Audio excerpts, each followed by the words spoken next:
Have you ever wondered what it really takes to grow herbs for a living? Not just a few pots on the windowsill, but full time with your hands in the soil every single day? Today I'm taking you to Olympia, Washington to visit my friend Ben Ash at Root Digger Farm. For the past 5 years, he's been growing medicinal and culinary herbs on this land, and he now runs a thriving monthly CSA box for 25 members full of fresh, healing plants for his local community. He told me that he actually grows 1,000 pounds of fresh herbs every year.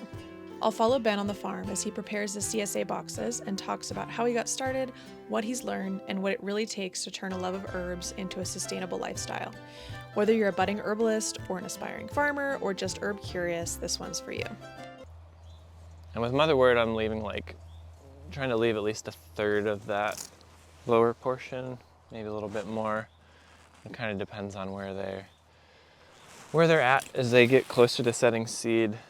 This yellowing kind of progresses up the stem.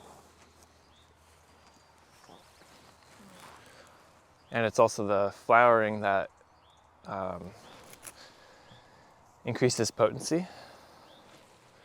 And this is kind of the case with a lot of, most of the garden is like this balance between waiting for the peak of the constituents and balancing that with leaving enough vitality in the plant that you get good regrowth and they can recover quickly and robustly.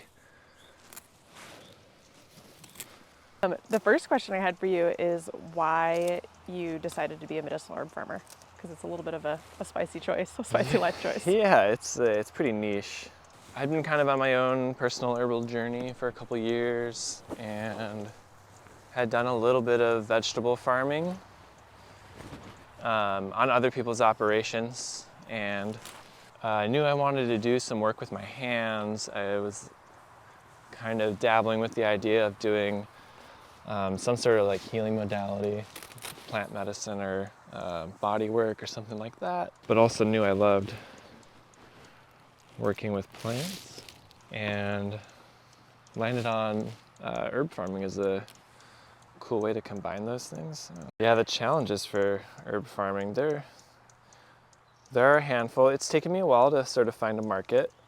The margins can be kind of intense, when you're looking at competing. I don't really say that I'm competing with the big distributors because I like to think I'm offering a different product by offering not just domestic herbs, but stuff that's hand tended and hand processed. So my final product looks a lot different usually than a lot of those. Like with the motherwort, this will be almost all leaf and flower if I were to dry it and garble it. Whereas if you buy that from a bigger distributor, it's gonna be cut and sift. So the whole dried plant will go through a machine and all these pithy stems will get chopped up in there and stuff like that. So it's a little different, but still people are used to paying those prices where things are harvested by the acre. Yeah. And this whole operation is under an acre. So there's that. There's also not a lot of, there's a bit of information out there about producing herbs commercially, but there's not much at all compared to, say, market gardening vegetables. Yeah. Which is almost kind of at the point where it's plug and play. There's online courses, there's books, there's podcasts, there are magazines, apparel companies, customized tools, stuff like that. So it's kind of trial and error and hodgepodge and just slowly figuring it out as I go for a lot of this stuff. I think it's really important to look at sort of the impact I'm having here holistically, and I'm looking to create more abundance and increase, not just for myself, but improving the soil is a big piece of that. Creating habitat for birds, who we're hearing a lot of. We're probably near a nest. So we're getting some pretty targeted calls. Yeah, and not just looking at sort of the the health of the land and the immediate ecosystem, but another part of that is like offering the sliding scale for the CSA, or like donating parts of what I earn to groups that are doing work in the community. You know, I don't really, I think it's really important, especially, you know, with plant medicine, to make things accessible and like as inclusive as I'm able to do, and also like pay myself a living wage and be comfortable and sustainable in that way. One of my favorites is Mulch. I'm pretty mulch obsessed. Yeah, I've noticed that you have mulch on almost everything, and it seems to be working really well. Yeah, and that does a lot. That's a big thing, is the soil health and all the life that encourages, but helps me water less. It keeps any like soil particles and stuff like that off the plants, because most of the time I'm trying to avoid washing the herbs so that their quality is retained.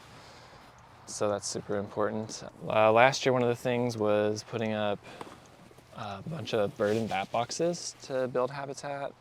Awesome. Yeah, I've got a hedgerow project in the works, which will be really sweet. It's going to be a bunch of mostly woody perennials and be like 70% natives with some fruit and nut trees mixed in for us, and probably tons of squirrels, I'm sure. But yeah, a big part of that is to just like diversify the landscape and, you know, create beauty and create habitat, give some food. Maybe take a little deer pressure off the garden. I wouldn't mind that.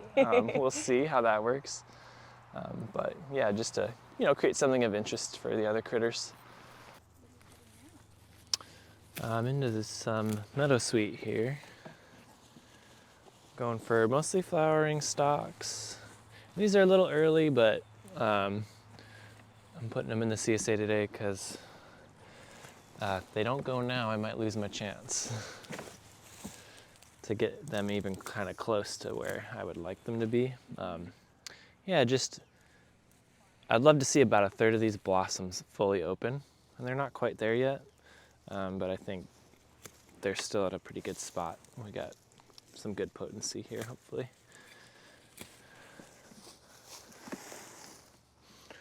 I can smell the wintergreen aroma that this plant has. That increases when it's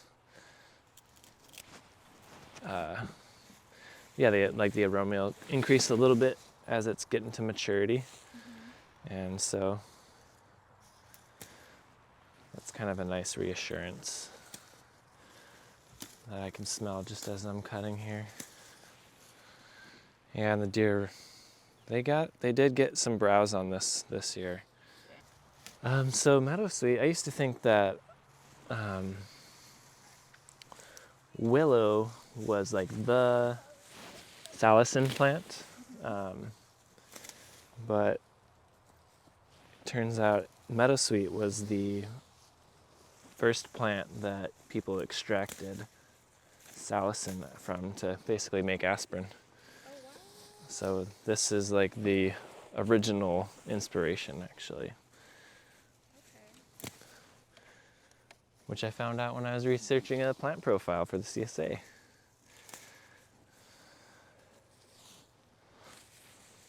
That's crazy. I totally thought it was willow. I totally thought it was willow. Yeah, same. Yeah. At least according to the one source I read, and maybe didn't verify with, you know, like multiple other sources, but yeah, they're definitely in there. So folks can use this as an analgesic. It's also got a nice interaction with the gut if folks have stuff going on with their digestion.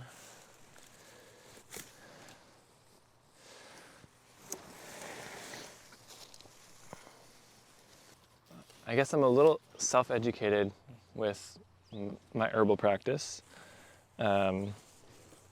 primarily.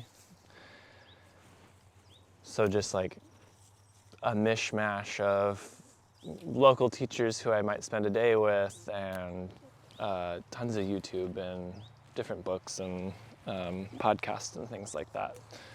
So nothing like really extended in a formal sense.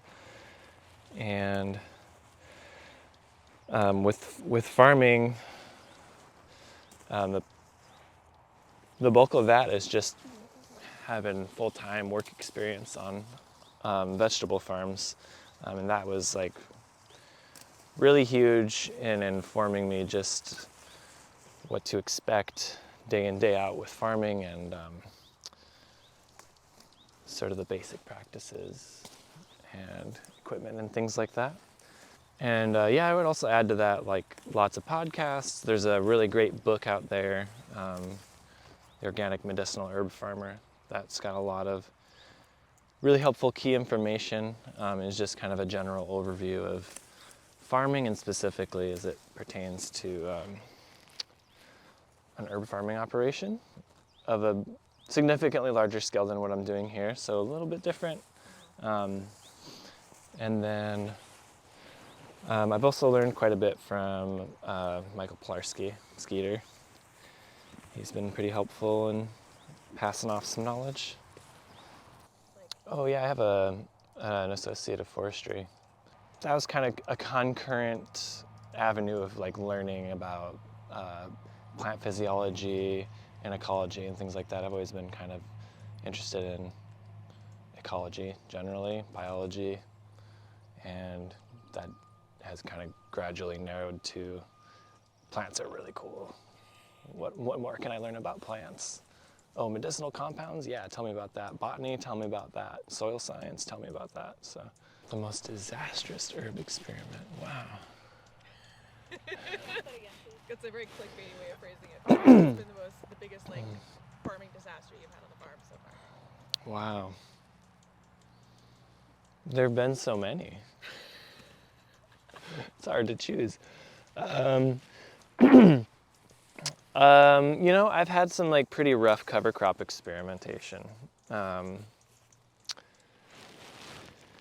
it must have been like the second year I was doing this. I had like a whole bed of Tulsi and ashwagandha planned, and I had a cover crop in there that I wasn't able to terminate. So I had, you know, a mix of, I don't remember, oats and peas and maybe a couple other things, and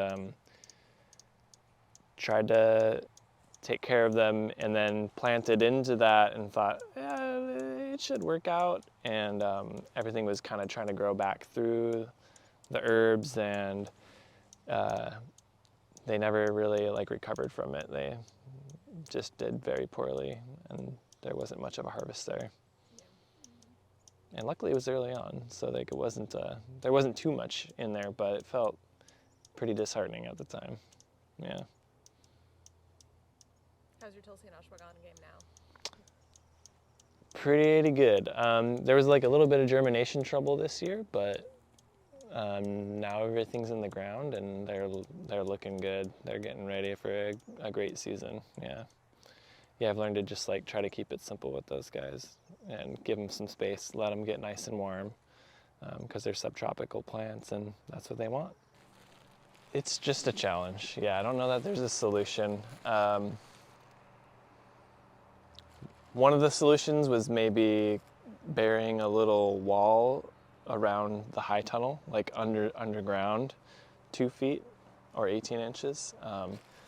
One of my neighbor's farmers did that when they installed a high tunnel, and as far as I know, it's been working well. I decided to forego that for the expense, and thinking that the crops I have there are not necessarily vulnerable to them. But it's also nice to have like level ground consistently anywhere. But no, they are still around. You know, they're protected under the Endangered Species Act, and we have one of the 3 subspecies that have the lowest population. I think like 1,200 individuals or something really tiny like that. So I sort of begrudgingly celebrate them, and like I joke that I now have the hindsight of the name root digger, meaning like kind of as a homage to the gophers, as well as like, you know, the sang diggers in Appalachia, and just like me being a guy that literally digs roots out of the garden.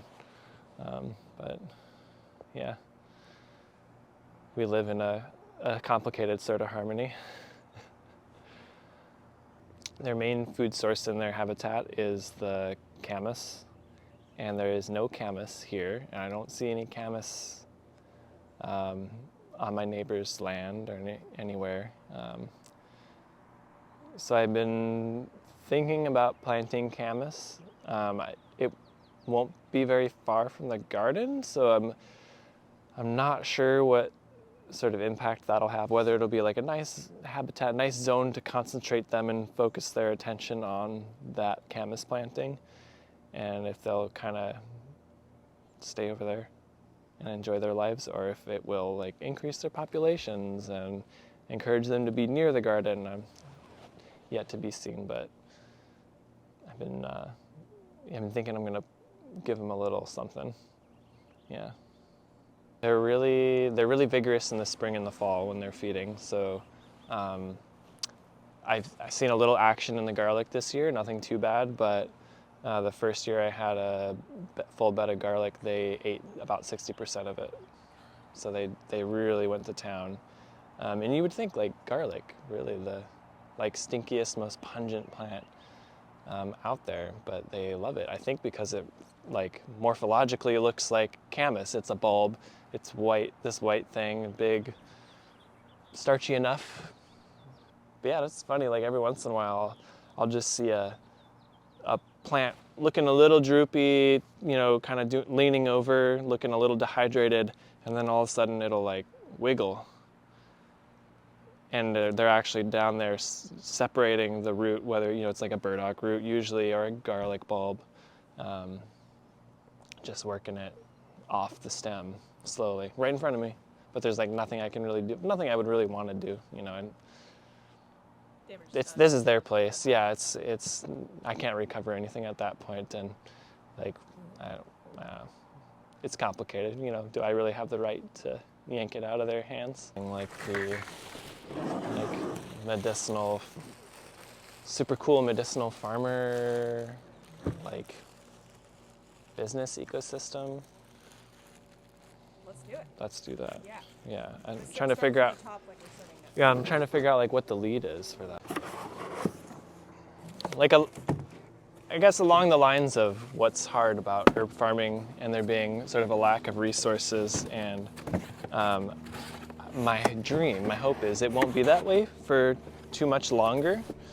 I love this idea because I think it combines a lot of values, right? We all understand, most of us understand at this point the benefit of local economies, having local producers producing the things that we need to keep our communities healthy, and just like kind of what that does overall to impact our communities in so many beneficial ways.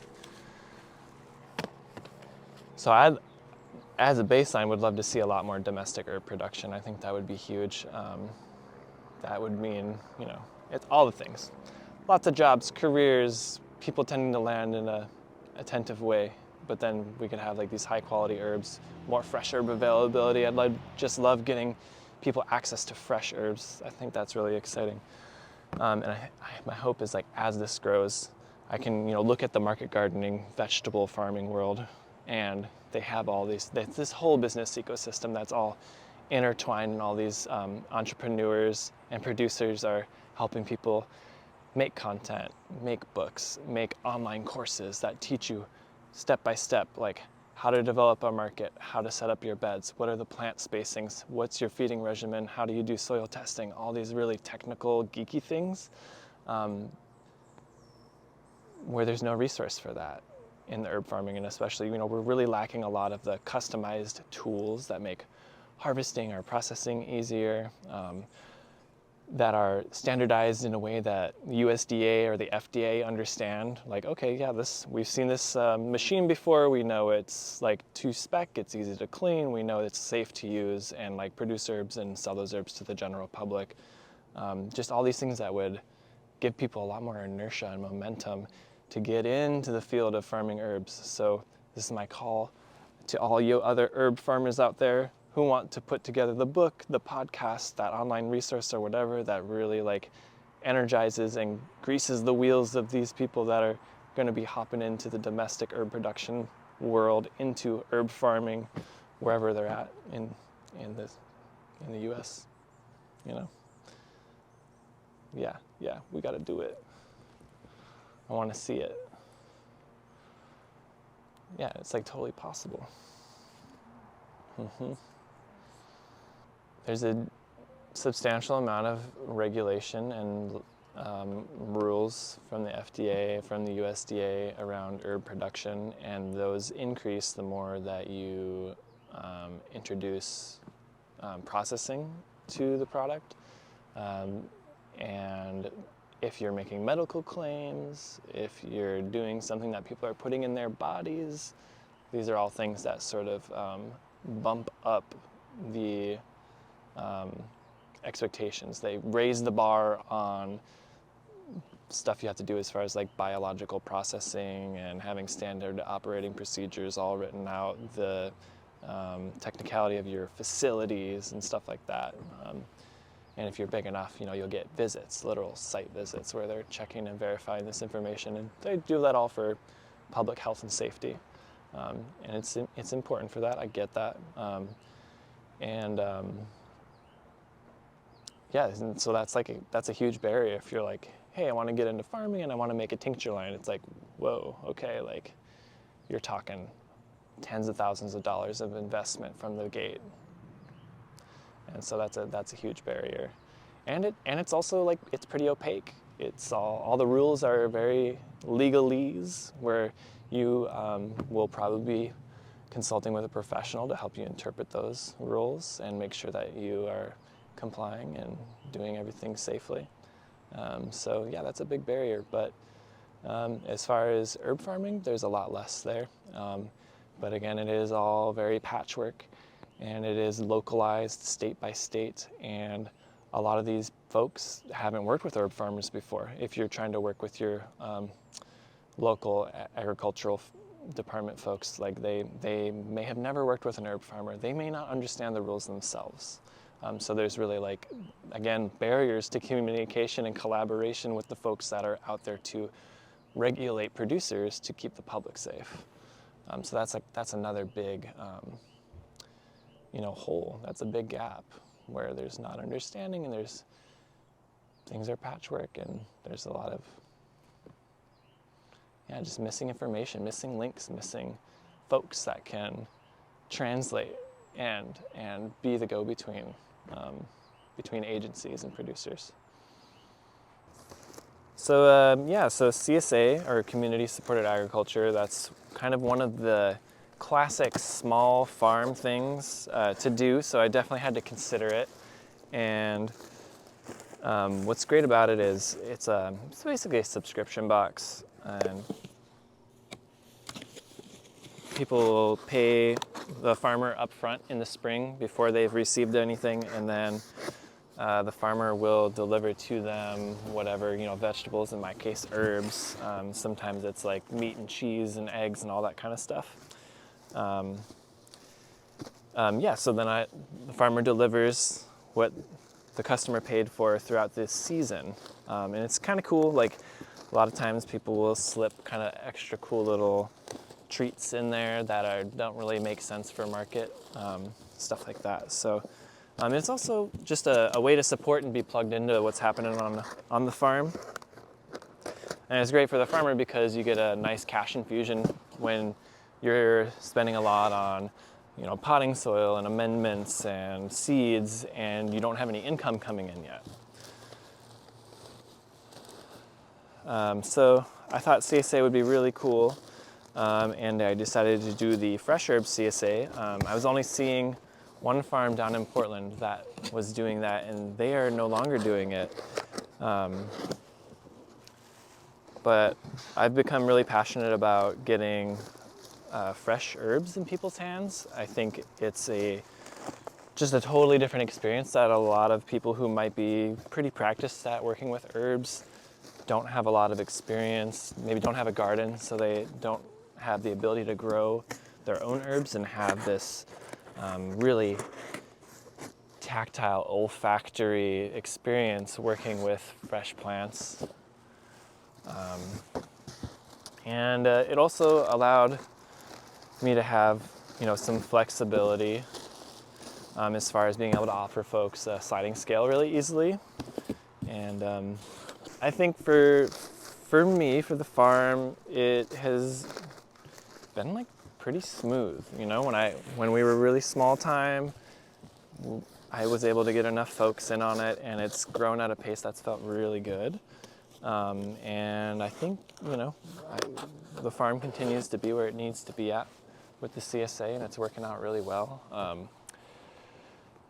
Another cool benefit is that these cohorts of CSA members, we get to kind of go through this 6-month season together, and so we're in constant contact. They're learning about the farm. They get little notes about my kids and stuff like that, and just as my life develops, as the farm develops, they're just linked in to part of this little farm community. So then maybe they tell their friends, and then their friends might join. And another cool thing that I really love about the CSA, the way we did it, is I roped in like a bunch of other herbalist friends who might be educators or chefs or, Natalie, you're one of the contributors to the CSA, because I wanted to put a little information in there, give in-depth information about these plants that were going out in the CSA. So then folks get to go through a plant profile from another local herbalist who knows what's up regionally, has other resources, other perspectives, a new voice to offer, where it's not just like me talking constantly about the way I do herbalism and my perspective as like a dude, in this body with my experiences. Now there's a dozen different folks that have different life experiences, different specialties, different modalities that are chiming in. And I love that, because that's kind of how I've self-educated myself over time, is just including all these different perspectives. I think that's a really important, cool thing about herbalism in general.